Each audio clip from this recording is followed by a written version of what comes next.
Hi there. Today we're going to talk about how to pivot into a new career without having a lot of direct experience in that field.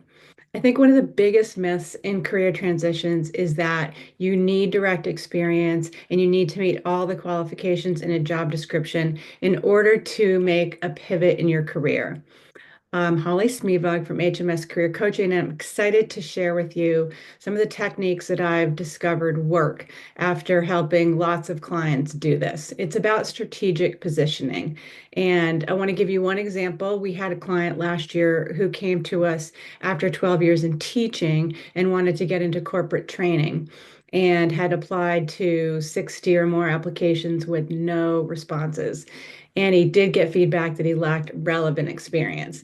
So I'm about to share the framework that we helped him step through, which resulted in 4 interviews over the next month and a job in 6 weeks. So here's the problem. The conventional approach to a career pivot really focuses on upskilling, reskilling, or credential accumulation. And I mean, if you're guilty of that, it's normal. People love to learn more, and you feel obviously like you have more credibility when you have that stamp or a certification behind you. But getting more degrees doesn't necessarily translate into landing the job. Um, and you might end up with significant debt without actually addressing the fundamental challenge that you're facing in your job search. So, here's the solution that I propose for you. And the first step is really translating your skills strategically. So, you want to look at job descriptions in your target role, like pull 15 or 20, and then extract, and you can use AI to do this, the most frequently mentioned skills and competencies, and then kind of create a spreadsheet that's like a translation dictionary that maps out your existing experience and expertise to these desired skills. So, for example, a teacher transitioning into project management might translate curriculum development into strategic planning and execution. If you've ever been a teacher, you know you have so many skills that would apply to many, many different applications.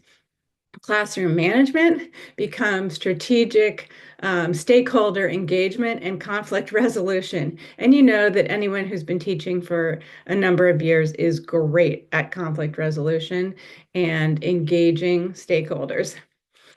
Student assessment could be translated to performance metrics or continuous improvement. And this isn't really at all misrepresenting your background. It's about helping employers see the legitimate transferability of your skills. So, one population that goes through this a lot is veterans. When they're in the military, there's a lot of terminology around the work they do that doesn't really translate to a civilian job application. This exact process is what we use to help that population of people going from military to civilian work. So when Robert reframed his teaching experience as designing and delivering engaging learning experiences, he was connecting with people who are looking for someone who can do training and development in a corporate world. And then step two is kind of compiling your evidence. So to overcome no direct experience, you want to create a portfolio of evidence that demonstrates your capabilities regardless of the context. So document 5 to 7 specific achievements that show relevant skills, quantify results whenever possible. Um, you know, um, Increased work capacity across the team by 10%, something like that. And create work samples that demonstrate directly applicable abilities. Also, you might want to obtain testimonials that specifically validate your skills. So, asking people to write recommendations on your LinkedIn, or even having skills on the back, recommendations or referrals on the back page of your resume. So step Three is strategic network bridging. So this is the final step that really bridges your current field to the target industry. So you want to find people who are kind of connected to both worlds. And you could join professional groups in your targeted field. You can conduct strategic informational interviews. So talk to people who do the work you want to do and find out how they got into it, but also ask, who do you think I should be talking to? Who are decision makers who might be able to provide me with even more information? And the networking piece is what will lead to landing interviews, even possibly discovering jobs that were never posted in the outside world in the first place. And you can contribute valuable insights from your unique background.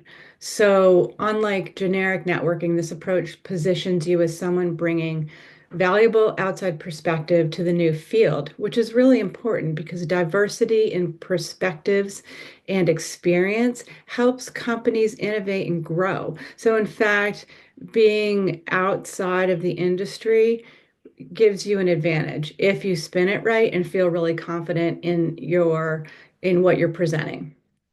When you can say my background in X gives me a unique approach to solving your challenges and Y, you transform a different background from a liability into an asset.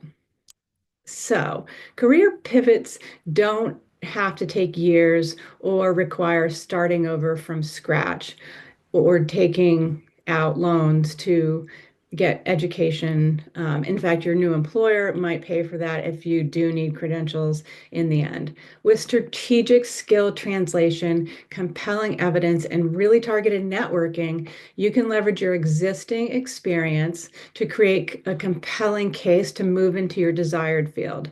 So we have a process that we work with clients to make these kind of pivots. So if you're interested, please reach out, subscribe to this channel for more information. And if you want to start with something, we have a career satisfaction audit that will help you get a sense of where you are today in your career. And I'd be happy to send that to you. So comment below, career satisfaction audit. Have a great day.